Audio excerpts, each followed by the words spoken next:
미국 2월 개인 소비지출 가격지수가 전년 동월 대비 2.5% 상승했습니다. 발표된 지표는 시장 예상과 대체로 부합했으나 근원지수 상승률은 전망치를 0.1%포인트 상회했습니다.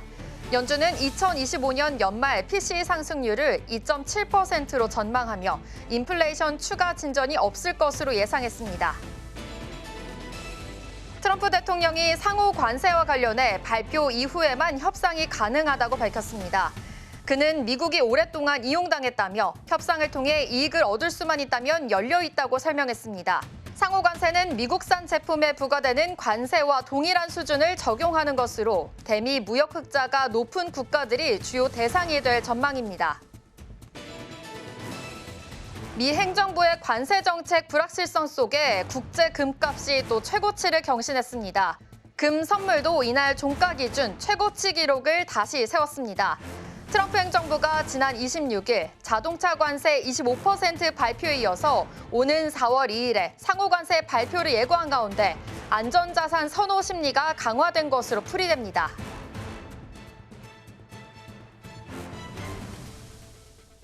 밤사이 뉴욕 증시에서 있었던 일 쉽고 빠르게 전해드리겠습니다. 안녕하세요. 글로벌 증시 와이드 진행의 이연아입니다. 지난주 금요일에는 연준이 가장 중요하게 생각하는 PCE 물가 지표가 나왔습니다. 시장 예상치를 상회하면서 인플레이션에 대한 압력이 강해졌습니다. 관세 전쟁에 이어서 시장의 불안감은 더욱더 짙어지고 있습니다. 네, 경기 침체에 대한 우려가 계속해서 확대되면서 지난주 금요일 뉴욕 증시 3대 지수는 모두 급락했습니다. 투자자들의 투매가 계속해서 보여지고 있는 모습으로 확인됐는데요. 그렇다면 자세한 마감 상황 살펴보겠습니다. 네, 관세 여파 우려에 더해서 신규 지표에 대한 실망감이 시장을 또다시 주저앉힌 모습입니다. 개인 소비 지출을 뜻하는 PCE 가격 지수가 스태그플레이션 위험을 시사하며 3대 지수를 모두 끌어내렸는데요. 먼저 기술주 중심의 나스닥 살펴보겠습니다. 2.7% 하락했고요. S&P 500 지수 역시 1.97% 급락한 모습입니다. 또 다음으로 다우존스 지수 살펴보겠습니다. 1.69% 하락하면서 마감했습니다. 이어서 살펴보겠습니다. 10년 만기 미 국채 금리는 2.65% 하락한 모습 보여주었고요. 필라델피아 반도체 지수 역시 반도체 업종들이 대거 급락을 하면서 2.95%대 하락을 보였습니다. 다음으로 WTI 국제유가 살펴보겠습니다. 국제유가 역시 약세를 보인 모습인데요. 소비 심리와 기대 인플레이션이 다시 악화하면서 원유에 대한 수요가 약해질 거라는 전망이 유가를 누른 모습입니다. 0.8% 하락한 배럴당 69달러 선에서 거래가 됐습니다. 그럼 히트맵 열어서 자세한 종목별 흐름 체크해 보겠습니다. 미국 소비 심리가 거듭 악화하고 실제 지출도 둔화한 가운데 여러 지표가 스태그플레이션 위험을 가리키면서 투자자들이 앞다퉈 투매에 나선 모습입니다. 그 결과 유틸리티를 제외한 모든 업종들이 빨갛게 질린 모습 확인해 보실 수 있는데요. 먼저 전자기술 섹터 살펴보겠습니다. 브로드컴 1.67% 하락했고요. 퀄컴, AMD 그리고 인텔은 3% 안팎으로 밀린 모습 확인해 볼 수 있습니다. 한편 올해 미국 기업 공개 시장 최대어로 꼽혔던 코어위브는 미증시 대비 첫날 선방한 모습이었습니다. 코어위브는 이날 뉴욕 증시 거래 첫날 공모가인 40달러의 거래를 마쳤는데요. 이날 주가는 기술주 중심의 나스닥 지수가 크게 하락하는 등 시장이 전체적으로 약세를 보였다는 점에서 선방했다는 평가를 받고 있습니다. 테크놀로지 서비스 섹터 살펴보시면 넷플릭스 4%, 그리고 팔란티어도 4%대 낙폭을 기록했고요. 다음으로 리테일 트레이드 부문도 살펴보겠습니다. 월마트와 코스트코를 비롯해서 소비재 주가 역시 여파에서 벗어나지 못한 모습입니다. 또 자동차 관세 발표 이후에 미국 완성차 업체 주가도 연일 하락 중입니다. 제너럴 모터스가 이날도 1.1% 빠졌고요. 스텔란티스와 포드모터 역시 각각 4%, 1.8%대로 하락하며 마감했습니다. 반면 유틸리티 섹터와 또 의료기술 섹터 분야에서 일라이릴리를 비롯해 일부 상승 종목들이 눈에 들어오는데요. 또 최근 일라이릴리는 유럽의약품청 자문위원회로부터 알츠하이머 초기 치료제인 키순나의 승인 획득에 실패했다는 소식도 전해졌습니다. 키순나의 치료적 이점이 잠재적인 뇌부종의 위험성을 능가할 만큼 크지 않다고 평가한 건데요. 일라이릴리는 이 의견에 대한 재검토를 요청할 것이라고 밝히기도 했습니다. 이어서 M7 마감 상황도 살펴보겠습니다. 네, 투자자들의 투매 현상이 시장 전반적으로 매물이 쏟아져 나오면서 M7 기업들도 줄줄이 흘러내린 모습 확인해 보실 수 있습니다. 먼저 애플 살펴보겠습니다. 애플 2.66% 하락한 217달러 선에서 거래가 됐습니다. 유럽연합이 다음 주 디지털 시장법에 따라 당초 애플과 메타에 부과하기로 했던 벌금을 최소 규모로 조정하기로 했습니다. 이는 트럼프 대통령과의 긴장 고조를 피하기 위해 소극적인 제재로 입장을 선회한 것으로 파악되는데요. 아이폰 제조사인 애플은 그동안 자사 서비스 우대 혐의로 조사를 받아왔습니다.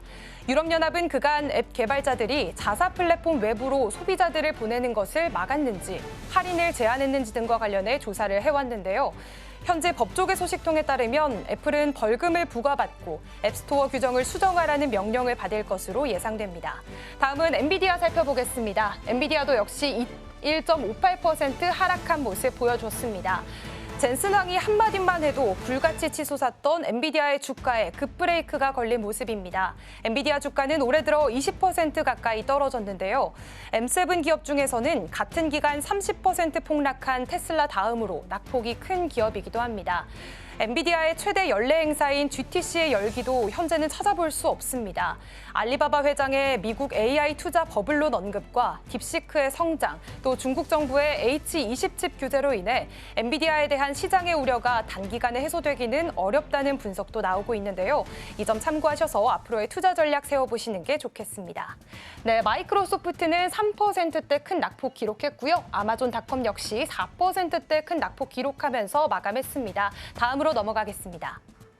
네, 알파벳도 4.8%대 하락하면서 마감을 했고요. 메타 플랫폼스도 4.29% 하락한 모습입니다. 메타 플랫폼스 역시 무분별한 이용자 데이터를 수집했다는 혐의로 이후로부터 조사를 받고 있는데요. 이유는 데이터 수집에 동의하지 않고 유료 결제를 사용하거나 데이터 수집에 동의하고 무료로 서비스를 사용할 수 있는 유료 또는 동의 모델을 변경하라는 명령과 함께 벌금을 부과할 계획입니다. 그러나 해당 벌금을 기존 원칙보다는 훨씬 낮은 수준으로 설정할 계획이라고 전해졌습니다. 마지막으로 테슬라 살펴보겠습니다. 테슬라 역시 3.51% 하락하며 263달러 선에서 거래가 됐습니다. 한때 전기차 업체의 대명사였던 테슬라가 최근 성장성 둔화 우려에 휩싸이며 주가 하락세를 면치 못하고 있습니다. 특히 일론 머스크 최고 경영자의 공격적인 정치 참여가 유럽 판매량 급감으로 이어지며 오히려 투자자의 신뢰를 흔들고 있다는 지적도 나옵니다. 반면 중국 전기차 업체인 비아디의 주가는 상승 곡선을 그리고 있다는 점도 테슬라에겐 악재가 되고 있는데요. 실제로 비아디의 수출 실적이 급증하면서 글로벌 점유율도 확대되는 모습입니다. 다만 트럼프 대통령이 최근 밝힌 자동차 관세 부과 방침이 오히려 테슬라에게는 유리하게 작용할 수 있다는 분석도 나오고 있습니다. 테슬라는 현재 미국에서 판매하는 모든 차량을 캘리포니아와 텍사스주 등 미국 내에서 생산을 하고 있기 때문에 고유 관세의 영향을 상대적으로 덜 받을 수 있다는 의견도 나오고 있는 상황입니다. 다음으로는 글로벌 주요 이슈들 살펴보겠습니다. 미국 중앙은행이 연방준비제도 이사회가 선호하는 핵심 인플레이션 지표가 예상보다 높게 나타났습니다. 소비자들의 가계 지출은 예상보다 약하게 나타나면서 경기 둔화에 대한 우려도 함께 키웠는데요. 현지 시간 28일 미 상무부는 2월 개인 소비 지출 물가 지수가 전월보다 0.3% 증가했다고 밝혔습니다. 같은 지수의 1년 전 대비 상승폭은 2.5%로 모두 시장 예상치와 일치했습니다. 그러나 변동성이 큰 에너지와 식품 등을 제외한 근원 개인 소비 지출 물가 지수는 0.4%, 12개월간 인플레이션율은 2.8%를 기록했습니다. 다우존스가 집계한 월가 컨센서스는 각각 0.3%와 2.7%로 이를 모두 뛰어넘은 건데요. 근원 인플레이션은 장기적인 물가 상승의 추세를 나타내는 지표로 연준 통화정책에서 핵심적인 역할을 합니다. 인플레이션을 조정해 반영한 소비 지출은 한 달간 0.1% 상승했는데 지난 1월 감소분을 만회했음에도 컨센서스인 0.3%는 넘지 못했습니다. 도널드 트럼프 대통령이 지난 26일 수입 자동차에 대해 25%의 관세를 부과한 데 이어 제약과 목재, 반도체 등에 대한 추가 관세에도 속도를 내면서 가격 인상 압력을 키우고 있습니다. 오는 4월 2일 상호관세 부과 시점을 앞두고 공격적인 무역 정책에 따른 가계의 재정적 스트레스가 커지면서 경기 둔화와 물가 상승이 동시에 나타날 위험도 제기되고 있습니다. 도널드 트럼프 미국 대통령의 상호 관세 발표가 오는 4월 2일로 다가오면서 세계 무역 전쟁의 전면전 확산이 초읽기에 들어갔습니다. 트럼프 대통령은 철강, 알루미늄, 자동차 등 개별 품목 관세에 이어 4월 2일 전 세계 국가들의 대미 관세와 비관세 무역 장벽을 고려해 상호 관세를 발표할 방침입니다. 지금까지는 중국을 상대로만 10%씩 두 차례에 걸쳐 추가 관세를 물렸으나 상호 관세를 발표하게 되면 미국의 제품을 수출하는 거의 모든 나라가 대상이 됩니다. 상호 관세는 무역 상대국이 미국에 부과하는 관세만큼 상호적 차원에서 관세를 부과하겠다는 것을 의미하는데요. 특히 트럼프 대통령은 미국에 대한 관세뿐 아니라 상대국의 조세나 법률, 검역 등 각종 제도 같은 비관세 장벽까지 고려하겠다는 입장입니다. 이에 따라 미 상무부와 무역대표부는 자국 내 관련 업계의 의견을 수렴하고 자체 조사 등을 거쳐 국가별 상호관세 도출 작업을 진행해왔습니다. 트럼프 대통령은 지난 26일 상호관세 대상에 대해 모든 국가라고 밝힌 바 있는데요. 이어 28일 전용기한에서 기자들과 만나 상호관세 발표 전 협상 가능 여부에 대한 질문에 아니다, 아마도 그 뒤에라고 답했습니다. 이에 따라 트럼프 행정부는 4월 2일 상호관세를 발효한 뒤 각국과의 개별 협상을 통해 새로운 무역 협정을 맺는 선부과 후협상 전략을 취할 것으로 보입니다. 지금까지 글로벌 시황과 이슈 소식 전해드렸습니다.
네, 월요일 글로벌 마켓 리뷰 시작하겠습니다. 오늘 함께 하실 분은 인사이트K의 배종찬 소장입니다. 소장님 어서 오십시오. 안녕하십니까? 네, 안녕하세요. 참 이번 주 떨리는 한 주가 될 것 같습니다. 또 굉장히 많은 이벤트들이 기다리고 있는데요. 오늘의 헤드라인부터 만나보고 오겠습니다. 네, 오늘 헤드라인은 상호관세 인바, 고용지표와 파월입 주목입니다. 지금 말씀해 주신 대로 이렇게 또 많은 이벤트들이 지금 준비가 되어 있는데요. 이벤트들을 좀 언급을 먼저 해보자면 바로 4월 2일에 상호관세 적용을 앞두고 있습니다. 또 협상 가능성을 열어둔 만큼 시장은 계속해서 좀 흔들릴 가능성이 있다라고 보시면 될 것 같고요. 또 노동시장을 가늠할 수 있는 지표, 고용보고서 발표가 또 앞두고 있고 또 파월 의장의 전망까지 들어볼 수 있는 발언까지 지금 앞두고 있는 상황입니다. 그렇죠. 혼돈인데 네. 제가 계속 매주 나와서 네. 똑같은 말씀을 드립니다만 똑같은 말씀을 드릴 수밖에 없어요. 4월 2일이니까 이번 주 수요일인가요? 네. 우리 그러면은 시간으로 하면 목요일 날도 그렇죠. 만나볼 수 있겠죠. 그러니까 미국 현지 시간으로 따지면 이제 우리로서는 이제 목요일이겠죠. 네. 그러니까 이런 일이 앞으로 많을 거예요. 그래서 제가 많을 거라는 말씀은 좋아서 많다고 말씀드리는 게 아니라 트럼프의 국정 운영 스타일상 한 3분기까지는 3분기면 9월 말이죠. 이런 현상 계속 있을 거예요. 그래서 저는 이 상황에 대해서 우리가 너무 물론 계속 분석을 합니다. 하지만 이것만 가지고서 우리가 단정적으로 판단할 필요는 없습니다. 그래서 저는 일단 이번 주에 가장 큰 이슈는 상호관세가 될 수밖에 없다. 트럼프 대통령의 상호관세는 예외가 없다 이렇게 이야기를 했기 때문에 여기서는 물러나지는 않을 거예요. 하지만 이 내용도 상당히 다양할 수밖에 없습니다. 안덕근 산업통상자원부 장관도 미국을 방문하고 있고 이런 것에 대해서 또 협상을 하고 있기 때문에 또 의약품에 대한 관세 부과도 임박했다. 그러니까 제가 계속 말씀드리지만 트럼프 대통령은 지금 관세 부과했다는 게 본인의 이 후보 시절 때부터의 계속 여러 번 반복했던 트럼프 대통령의 약속이에요. 이게 뭐 꼭 지켜야 된다는 약속은 아니지만 본인은 여러 번 강조했기 때문에 할 겁니다. 또 미국 내에 들어오는 미국 내에서 생산되는 것도 마찬가지지만 의약품 값을 낮추겠다는 것도 여러 차례 강조했어요.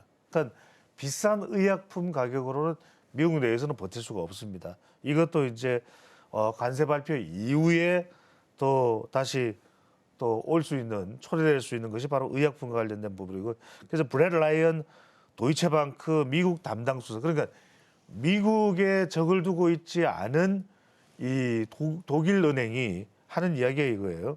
독일 은행의 수석 이코노미스트인 브렛 라이언이 이런 이야기를 합니다. 관세 조치가 더욱 늘어나지 않고 불확실성이 어느 정도 해소된다면 일시적으로 안도 랠리가 나타날 수 있다. 그런데 상호 관세 조치가 더 늘어나지 않는 게 아니잖아요. 그 이야기는 뭐냐?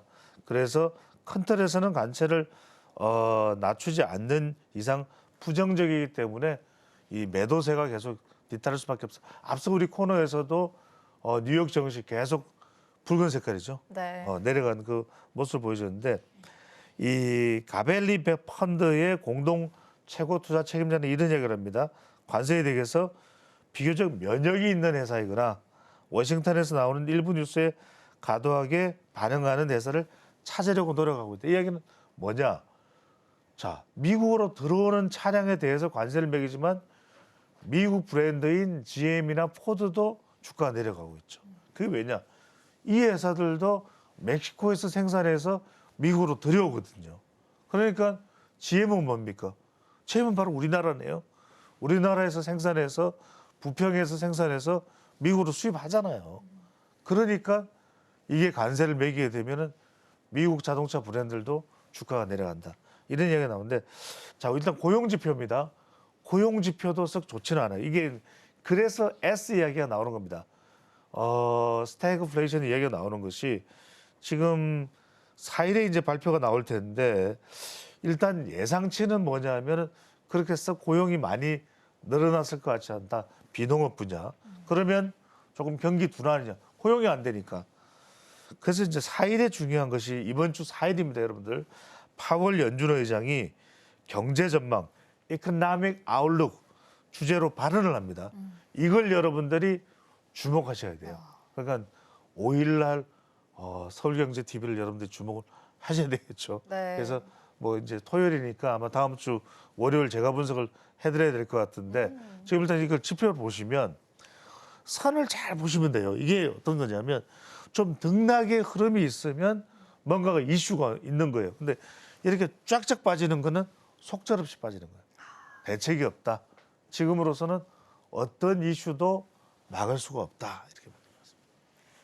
지금 그래프에서 보시는 것처럼 지금 점점 마감으로 갈수록 쭉쭉 빠지는 모습을 봤었는데 이렇게 좀 속절없이 빠지고 있는 모습을 좀 아직은 좀 대책 없이 좀 바라봐야 되지 않을까라고 또 정리를 해볼 수 있을 것 같습니다. 지금 계속해서 좀 강조를 해주셨던 대로 4일에 파월 의장이 경제 전망을 주제로 발언을 합니다.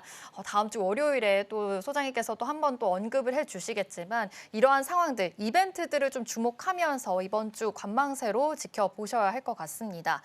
이렇게 트럼프발 관세 전쟁이 지금 본격적으로 좀 시작이 될 예정인데 그러다 보니까 이 안전 자산에 대한 선호 심리가 오히려 더 늘어났어요. 뭐 금값도 계속 최고치를 전망하고 있고요. 그러다 보니 위험 자산의 선호 심리는 지금 엄청나게 위축된 상황이거든요. 그렇죠. 비트코인 가격도 계속해서 떨어지고 있고 암호화폐도 지금 이런 위기를 지금 견디지 못하고 하락하고 있는 상황입니다. 그럼 대표적인 지표로 볼 수 네. 있는 것이 가상화폐 대장주가 비트코인이잖아요. 네. 우리가 트럼프 대통령이 당선됐을 때는 2억 달러, 적어도 2억 달러가 아니라 이 우리 돈으로는 2억, 그러니까 1억 5천 네. 뭐 이렇게 예상을 했단 말이에요. 그런데 지금 전개되는 상황을 보면은 그렇지가 않아요.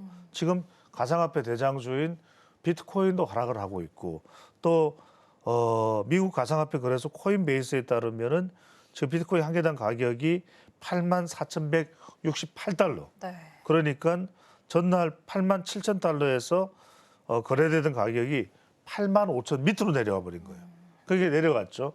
그 다음에 이 가장 큰 이유가 바로 관세 영향, 물가 상승한다는 이 부분이 오히려 방금 전에 앵커께서도 말씀하셨듯이 위험 자산인 비트코인에 대한 이 변동성이 더 커져 버린 거예요. 네. 그러니까 미국 상무부가 발표한 것도 지금 상황을 본다면 지금 개인 소비 지출 가격 지수도 같은 기간 지난해 같은 기간 대비 2.5% 상승을 하고 있고 이게 이제 물가가 올라간다는 이야기겠죠. 네.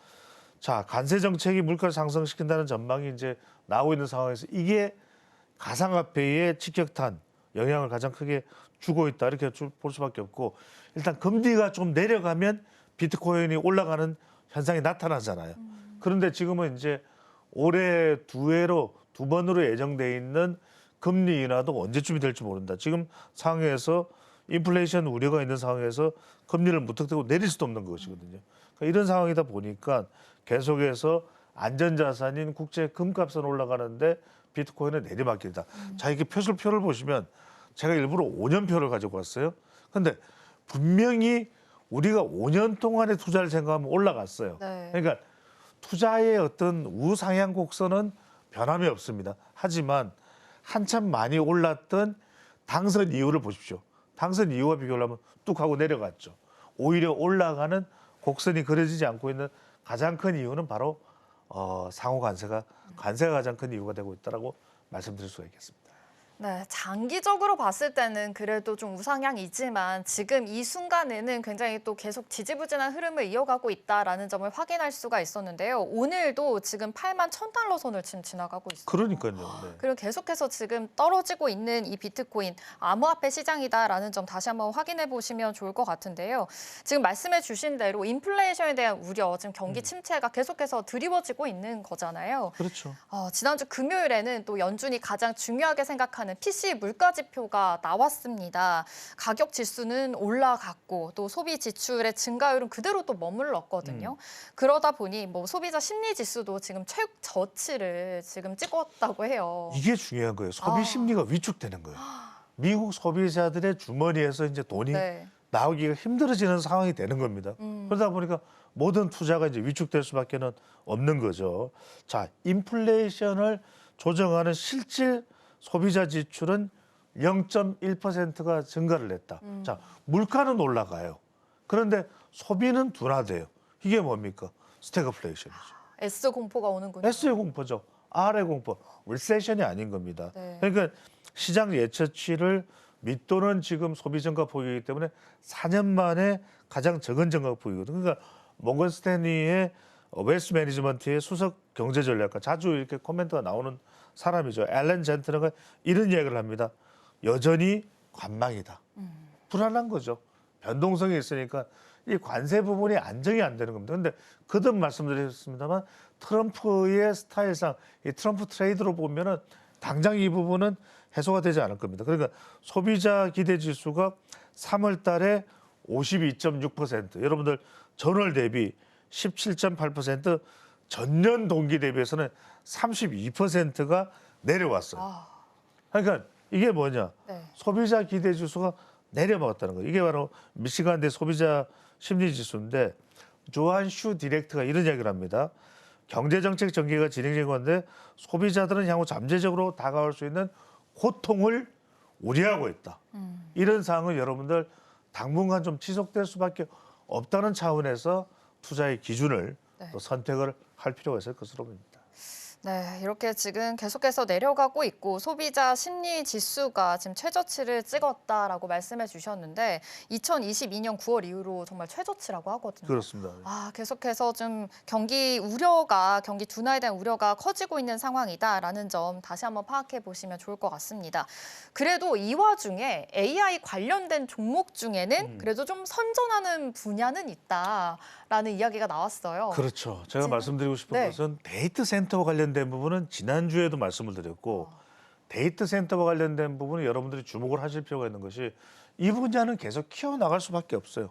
당장 수급상 좀 주춤할 수는 있지만 그래도 방금 전에 우리 코너에서 앞 코너에서도 소개됐지만은 미국 기업 공개 IPO 시장에서 지난주에 가장 주목받았던 게 코어위브입니다. 네. 물론 기대치만큼은 안 돼요. 지금 시장 상황이 안 좋으니까. 그럼에도 불구하고 대체로 이제 선방했다는 평가를 받고 있습니다. 물론 이제 지금 어려운 상황이기 때문에 상당히 실제 기대는 훨씬 더 높았어요. 네. 근데 그만큼은 아니더라도 이 정도라도 나오는 것은 그만큼 데이터 센터에 대해서는 앞으로도 여러분들이 사학개미든 우리 국내 정시에 대해서 주목을 하고 계시든 간에 계속해서 투자에 대한 공간을 좀 열어두실 필요가 있는데 기술주인 나스닥 지수가 하락하는 가운데에서도 선방을 한 것이거든요.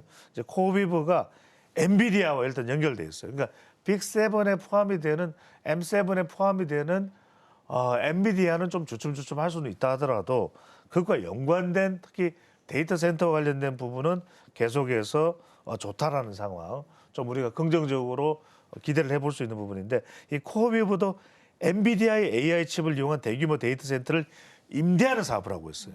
그러니까 이제 AI를 활용하기 위해서 데이터 센터를 필요로 하는 기업들이 늘어나고 있습니다. 그래서 이제 이런 부분에 이제 관련된 사업을 하고 있는데 MS 마이크로소프트도 고객으로 하고 있고요. 챗 GPT 개발사인 오픈 AI와 또 100억 달러 이상의 클라우드 컴퓨팅 서비스 계약까지 체결을 했어요. 그러니까 좀 지금의 변동성 상황이 좀 가라앉고 나면은 단연 주목해 볼 수 있는 기업이 코어위브다. 이렇게 봐도 과언은 아닌 것 같고요. 지금 25만 개 이상의 엔비디아 그래픽 장치 GPU를 또 보유하고 있어요. 우리가 이야기 참 많이 하고 있지 않습니까? 엔비디아 칩 몇 개 가지고 있어. 근데 25만 개 가지고 있으면 엄청난 겁니다. 지난해 매출액이 전년 대비해서도 한 8배 증가한 걸 보면 주목을 하실 필요가 있는데 시장 강에서 이어서 좀 관련 유사한 기업들을 좀 소개를 해드리면 이런 기업들이 지금 상장되지 않은 기업들이 이른바 비상장 기업들이 있어요. 네. 그래서 이런 기업들을 이른바 M7이 좀 주춤하니까 뉴 M7이다. 이른바 이렇게 해서 프라이빗 좀 신흥 매그니피선트 7이다. 이렇게 명명을 하면서 주목을 하고 있는 기업들이 있습니다. 어떤 기업들이냐면 바로 이런 기업들입니다. 아직까지 상장은 안 했어요. 자, 코어위브는 상장을 했죠. 근데 가치를 한번 보십시오. 달러 단위지만 1,570억 달러의 오픈 AI, 또 데이터브릭스도 있죠, 앤스로픽도 있죠, 또 XAI도 있죠, 또 퍼플렉시도 있죠. 퍼플렉시도 요즘 우리 인공지능 많이 사용을 하고 있죠. 그러니까 무슨 말씀이냐면은 일단 이런 테크 기업들이 M7은 좀 주춤하고 있다. 그런데 그것을 대체할 수 있는 코어위브는 상장을 했지만 상장되지 않은 회사들에 우리가 좀 주목을 해보실 필요가 있을 것 같고요. 대표적으로 데이터브릭스 같은 경우에는 기업들의 데이터 분석 또 머신러닝들을 활용한 그런 기능들을 또 수행하는 기업이기도 하고요. 최근에 기업 가치를 한 620억 달러 또 인정을 받기도 했었죠.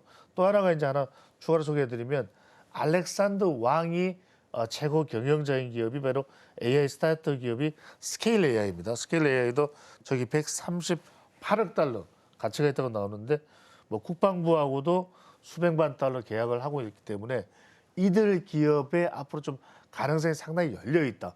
조금 조건이 좋아지면은 바로 IPO 시장에 뛰어들 수 있는 기업이기 때문에 코어위브도 그렇고요. 나머지 기업들도 좀 새로운 프라이빗 M7 네. 주목을 해볼 필요가 있겠습니다. 네, 이렇게 또 신흥 M7 기업까지 소개를 해주셨습니다. AI와 또 데이터 센터와 관련된 기업들이 지난주 금요일 시장이 굉장히 안 좋았는데도 불구하고 선방한 모습을 보여줬습니다. 앞으로도 좀 기대감을 가져보면서 지켜보셔도 좋을 것 같습니다. 글로벌 마켓 리뷰는 여기서 마무리하도록 할게요. 오늘 인사이트K의 배종찬 소장과 함께했습니다. 고맙습니다. 감사합니다.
안정적인 코인 투자를 위해 전략 세워보는 시간, 코인 라이브 시간입니다.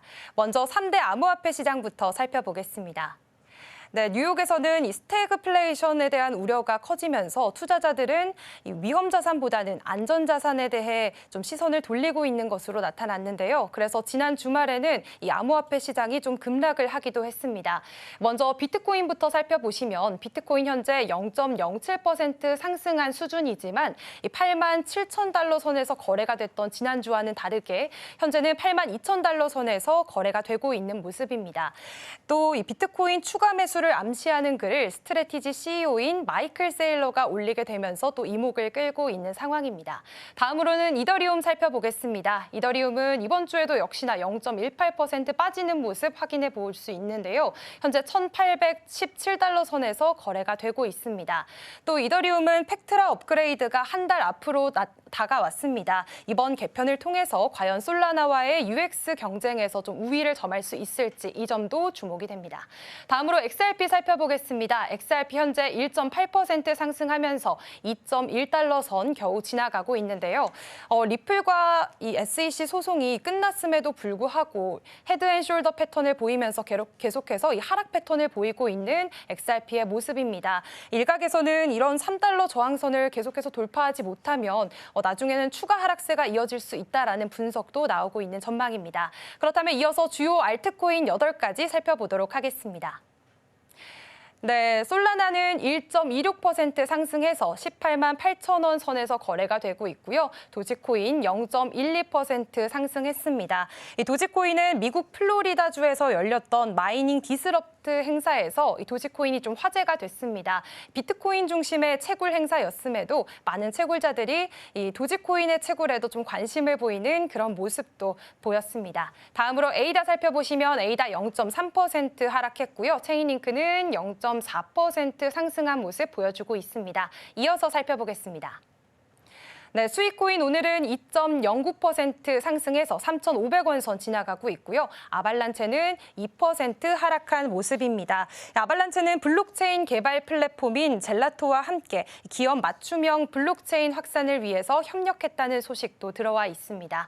다음으로 스텔라루멘 살펴보시면 0.53% 상승했고요. 시바이누는 반대로 0.53% 하락한 모습 보여주고 있습니다. 이렇게 급변하고 있는 암호화폐 시장에서 과연 어떻게 전략 세워봐야 할지 전문가와 함께 이야기 나눠보도록 하겠습니다. 코인 라이브 시작합니다.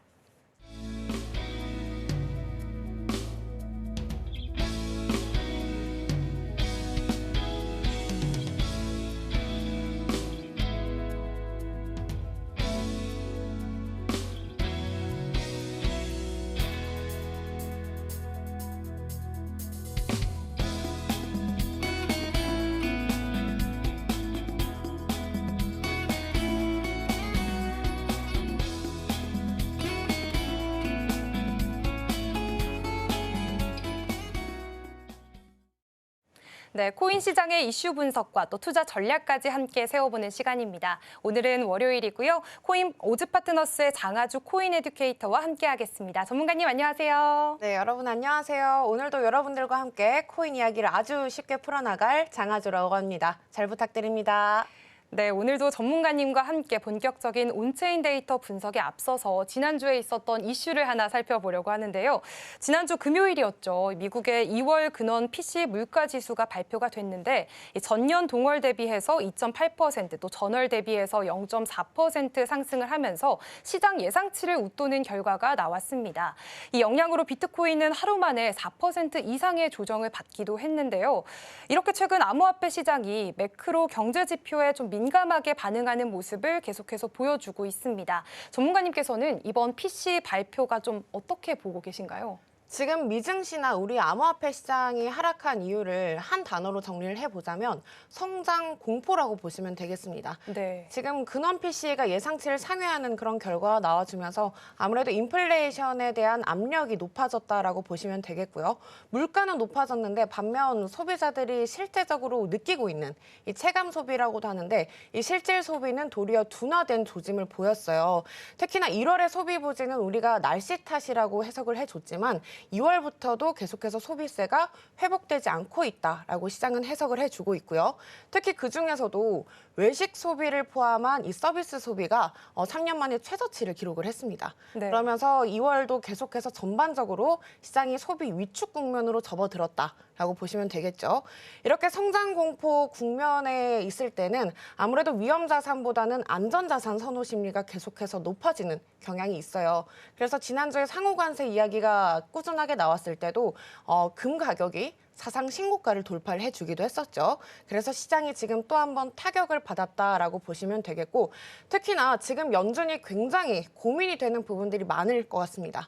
왜냐하면 물가는 높아지고 소비는 침체되고 이러면 소비를 잡자니 물가가 안정화가 되지 않고 또 경기를 잡자니 또 물가가 안정화되지 않는 이런 뭔가 양다리기를 하고 있는 느낌이 아닐까 싶고요. 그래서 이렇게 시장에서는 고물가의 경기 침체에 스태그플레이션에 대한 우려가 나오고 있지만 우리가 흔히 말해서 이 스태그플레이션의 S 공포가 정의가 되려면 고물가의 소비 침체 플러스로 실업률까지 낮게 나와줘야 해요. 네. 그래서 특히나 이번 주에 나오는 매크로 경제 지표들 중에서도 ADP 고용지수라든지 아니면 실업수당 청구 건수가 연준이 더욱더 주목을 해주고 있다라고 풀어볼 수가 있겠습니다. 네, 말씀해 주신 대로 물가 상승은 여전히 좀 잡히지 않고 있는 반면에 소비자들의 체감 소비는 다소 둔화 조짐을 보이면서 앞으로 연준의 통화 정책 결정이 더욱 어려워진 시점인 것 같습니다.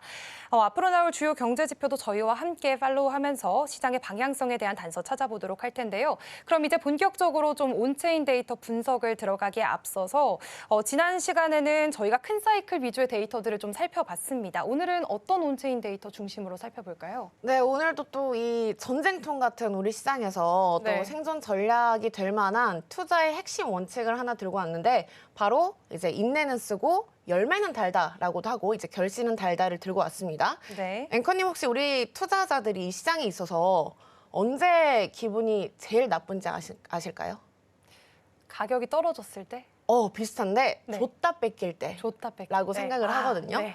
요즘 우리 시장을 보고 있으면 참 조급함을 느끼는 분들도 많으실 것 같은데 그만큼 비트코인은 또 사상 신고가를 돌파를 해줬다가 대선의 모든 기대감을 뒤로 던져버린 채 30% 넘는 조정분을 나왔습니다. 특히나 대부분의 알트코인 같은 경우에는 미국 대선 이전으로 가격이 돌아서면서 아무래도 지금 시장이 변동성 장세를 꽤나 심하게 겪고 있다라고 보시면 되겠고 이런 시기일수록 우리가 너무나도 중요해요. 왜냐하면 감정적으로 이 시기를 맞이하게 된다면 아무래도 손실을 보고 이 시장을 떠나는 패턴으로 돌아설 수밖에 없고 또다시 비트코인 가격이 오르게 된다면 다시 올랐을 때 환희에 있을 때 시장에 들어올 수밖에 없는 악순환이 연결이 된다는 거죠. 네. 그래서 제가 첫 방송에서 우리가 투자를 할 때 이성적인 투자가 어려운 이유, 감정적일 수밖에 없는 이유에 대한 논문도 있다고 설명을 해드렸는데 그래서 오늘은 시장이 요동칠 때 아무것도 하지 않는 게 실력이다라는 말도 있거든요. 네. 그래서 우리가 이 시장에서 인내를 좀 할 수 있게끔 만드는 온체인 데이터 위주로 살펴보도록 하겠습니다. 우리가 지난 시간에 또 해시프라이스 온체인 데이터를 살펴봤었는데 오늘 더 자세히 정리를 해드리도록 할게요. 해시프라이스는 이제 우리 마이너들, 이 채굴자들이 벌어들이는 하루 수익이라고 말씀을 드렸습니다. 비트코인의 가격이랑 이제 해시프라이스 같은 경우에는 2016년도부터 커플링되는 현상을 보였었고요. 그리고 전체적으로 살펴본다면 비트코인 가격은 올라가지만 반면 해시프라이스의 가격은 계속해서 떨어지고 있습니다. 그만큼 채굴 난이도가 요즘 너무나도 어려워지고 있고 그만큼 또 경쟁력도 심화되면서 채굴자들도 우리 개미 투자자들과 마찬가지로 수익이 없으면은 항복하는 구간이 많이 나와요. 네. 그러면서 해시프라이스가 횡보를 하고 박스권 구간이 생기는데 그래서 지금 해시프라이스 박스권 구간을 제가 파란 색깔 네모를 쳐왔습니다. 이 사각형 구간을 보시면 해시프라이스가 바닥을 누르고 저점을 다졌을 때 그 이후에 늘 비트코인이 반등하는 모습을 보이죠. 네. 그래서 전문가들이 그 이유를 찾아봤더니 이 마이너들 채굴자들도 수익이 없으면 비트코인 보상을 받지 못하게 되고 그에 따라서 아무래도 비트코인의 매도 압력이 점점 줄어든다. 그래서 그 이후에 늘 비트코인이 반등하더라라는 패턴으로 해석을 해볼 수가 있겠습니다. 그래서 지금 중요한 거는 사실 현재의 구간이잖아요. 네, 맞습니다. 현재를 살펴본다면 비트코인의 역사상 가장 최저치의 해시 프라이스를 나오고 있어요. 그래서 이 지금 가장 낮은 구간에서 또 한 번 횡보를 하고 있고 지금 전문가들은 그래서 이 해시 프라이스를 보고 비트코인이 또 한 번 반등을 할 수 있는 구간이 아닌가라고 해석을 하는 거죠. 그래서 우리가 기다리기가 좀 힘들 때는 비트코인 가격뿐만이 아니라 이렇게 또 해시 프라이스의 가격까지 이렇게 좀 차트를 보면서 백테스팅 해보는 것도 참 중요하다라는 생각이 듭니다. 네, 저희가 역사적으로 이 채굴자들의 해시 프라이스가 좀 바닥을 형성할 때가 비트코인 매수 관점에서 좀 좋은 진입 시점이 될 수 있다라는 점 함께 살펴봤고요. 특히 현재 해시 프라이스가 좀 역대 최저 수준을 기록하고 있다는 점도 주목해 볼 만했습니다. 그렇다면 또 여쭤보고 싶은 게 현재 온체인 데이터들이 전반적으로 비트코인의 상승 가능성만을 보여주고 있다고 생각하시나요? 굉장히 예리한 질문을 해주셨는데 네. 그래서 제가 늘 하는 말이 온체인 데이터를 살펴볼 때 이 단점이 내가 보고 싶은 방향으로만 보는 단점이 있거든요. 그래서 늘 우리가 이 시장에서는 가격의 방향성을 다양하게 열어놓고 다양한 온체인 데이터를 살펴봐야 하기 때문에 이번에는 모든 온체인 데이터가 지금 매수의 기회다, 저점 구간이다 하는데도 불구하고 이 투자자들이 쉽게 시장에 들어오지 못하는 이유, 인내가 쓸 수밖에 없는 이유에 대해서 다음 온체인 데이터 통해서 살펴보도록 하겠습니다. 이건 이제 비트코인의 수요를 알 수 있는 명목 수요 그래프라고도 부르는데 23년도 12월부터 현재까지의 그래프를 나타내고 있습니다. 네. 비트코인 가격이 검정 색깔 그래프고요. 또 색이 이렇게 칠해진 구간이 우리가 수요 그래프라고 칭하기로 했는데 초록 색깔 구간이 수요가 플러스인 구간, 그리고 붉은 색깔로 칠해진 구간이 우리가 수요가 마이너스 구간으로 돌아선 시점입니다. 이게 또 매도뿐만이 아니라 거래소에서 지갑까지 옮긴 모든 횟수까지 지칭한 거고요. 현재 23년도 12월 이후 가장 역대 최고치로 수요가 마이너스가 된 걸 확인할 수 있어요. 네. 사실 이 명목 수요가 마이너스가 나왔다는 거는 당분간 시장이 좀 조정이라든지 횡보를 오래 할 수 있겠다라고 시장은 판단을 해주거든요. 그리고 비트코인 가격이 다시 또 한 번 반등이 나오려면 이 명목 수요 그래프가 확실하게 초록 색깔 구간으로 플러스로 진입을 해야 한다라는 걸 알 수 있겠죠. 그래서 우리 앵커님께서 아까 굉장히 좋은 질문을 해주셨지만 네. 이렇게 가능성을 좀 다양하게 열어놓고 온체인 데이터를 살펴보니까 제가 친구한테 이런 이야기를 했더니 그래서 친구가 그럼 비트코인이 오른다는 거야, 뭐 떨어진다는 거야 이런 말을 하더라고요. 근데 우리가 사실 단기적으로 가격이 오른다, 내린다 이게 중요하다고 생각을 들진 않아요. 왜냐하면 우리가 뭐 롱숏을 하면서 업다운을 맞추는 사람이 아니잖아요. 우리가 그래서 늘 항상 가격의 방향성을 여러 가지로 나눠보고 거기에 따른 플랜 A, B, C에 맞춘 투자 전략을 함께 세워봐야 한다고 많은 전문가들이 그렇게 말을 해주는 겁니다. 네, 실제로 저희가 비트코인의 수요 온체인 데이터를 살펴보면서 2023년 12월 이후에 역대 최고 수준의 마이너스 구간이 관찰되고 있다는 점 확인해 볼 수가 있었고요. 아무래도 가격이 반등하려면 이 수요 그래프가 좀 플러스 전환이 돼야 된다는 점도 말씀을 해주셨습니다. 그만큼 투자자 입장에서는 좀 인내심이 필요하다라는 것도 저희가 좀 살펴볼 수 있었는데 다음으로는 어떤 내용 살펴볼까요? 그래서 인내심이 필요할 때일수록 우리가 좀 이성적인 판단을 하기 위해서 객관적인 지표를 살펴봐야 하는데 여기서 참 보기 좋은 게 바로 MVRB 지표라는 거예요. 이거는 좀 이름은 낯설긴 하지만 흔히 말해서 지금의 비트코인의 가격이 비싼지 아니면 비트코인의 가격이 좀 싼지를 알 수 있는 가격 척도라고 보시면 되겠습니다. 네. 좀 더 쉽게 설명을 해드리자면 비트코인을 산 사람들이 정말 다양한 가격에 샀을 거 아니에요. 누군가는 너무 부럽게도 $10,000에 매수를 한 사람이 있을 거고 또 누군가는 10만 9천 달러에 매수를 한 사람도 있을 것 같은데 그래서 이렇게 각자가 매수한 평균 가격을 모두 더해서 비트코인의 총 가치를 계산한 걸 우리가 실현 시가총액이라고 부르고요. 이걸 비트코인 전체 시가총액을 실현 시가총액으로 나눈 값을 이 MVRB 비율이라고 합니다. 이 레티오를 살펴보시면 우리가 흔히 그 기준이 되는 수준을 1부터 3까지 기준을 뒀어요. 그래서 1 아래로 내려간다면 지금 MVRB 비율이 대부분의 투자자들이 손해를 보고 있고 저평가된 구간이다. 그래서 일명 세일 구간이다. 라고 판단을 하고요. 만약에 MVRB 비율이 1을 넘어서서 3 이상을 뚫어줬다라고 했을 때는 시장이 과열이 되어 있어서 고점 부근이구나. 그래서 좀 지금 거품이 끼어 있구나를 판단을 할 수가 있겠습니다. 자, 그래서 지금 17년도, 21년도 불장일 때마다 제가 빨간 동그라미를 한번 그려왔는데 지금 비트코인 고점 때마다 MVRB 비율도 3 구간을 넘으면서 과열 구간이었구나를 알 수가 있죠. 네. 그리고 심지어 17년도 불장에서는 이 수치가 4를 넘어서서 5 근처까지도 갔어요. 그리고 그 이후마다 계속해서 조정이 나오면서 아무래도 하락장 속에서는 다시 또 1 아래로 떨어졌다라는 걸 확인을 할 수가 있겠습니다. 현재를 살펴보시면 이 비트코인 MVRB 비율 구간이 1.9 정도 됐는데 최근에 비트코인이 신고가를 갔을 때 3 근처도 못 갔어요. 네. 그러면 우리가 이 레티오를 보니까 과연 진짜 이번 불장 강세장 사이클에서 비트코인이 고점을 찍었다고 판단을 해볼 수가 있을까요? 아니요. 그렇죠. 그래서 확실한 거는 이번 사이클의 고점이 아직까지 나오지 않았다라는 걸 또 확인을 해볼 수가 있겠습니다. 네, 정리해보면 현재 MVRV 지표가 1.9 정도로 아직은 과열권에 진입하지 않은 수준이다라고 평가를 해주셨고요. 가격 조정이 단기적으로는 좀 부담이 될 수 있겠지만 이 과거 사례들을 보면 이런 시기가 좀 중장기적으로는 기회가 될 수 있다라는 점도 알아볼 수 있었습니다. 전문가님, 그런데 개인적으로 이렇게 시장이 좀 어느 방향으로 움직일지 예측이 불가능할 때 오히려 마냥 기다리는 것이 더 어렵게 느껴지기도 하는데요.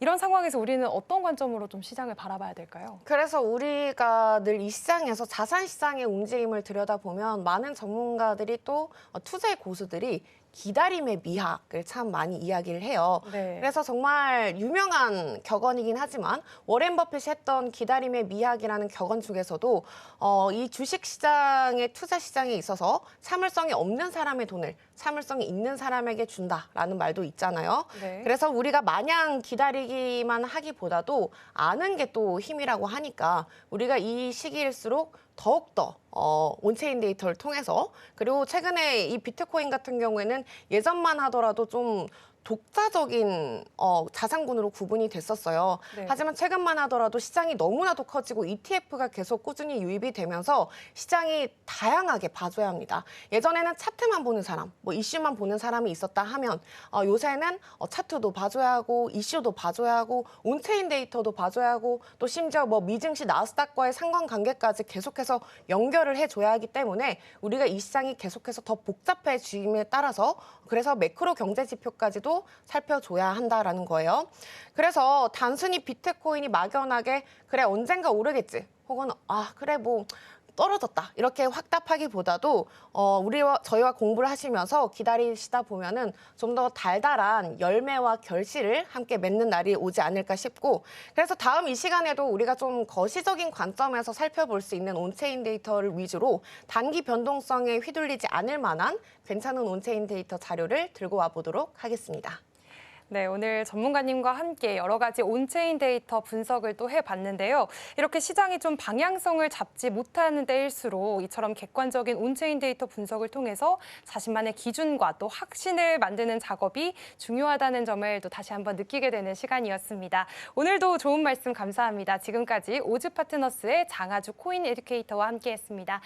전문가님 감사합니다. 감사합니다.